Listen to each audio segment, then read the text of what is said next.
अमेरिकी वजीर खारजा का बड़ा बयान सामने आया है। ईरान से बातचीत के रास्ते खुले हुए हैं। रूबियो की तरफ से कहा गया है शर्तों के साथ ईरान से बात होगी, रूबियो की तरफ से कहा गया।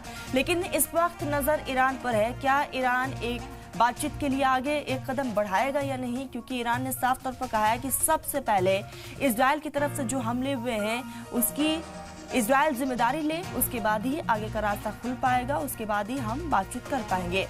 अमेरिकी वजीर खारजा की तरफ से ये बड़ा बयान है।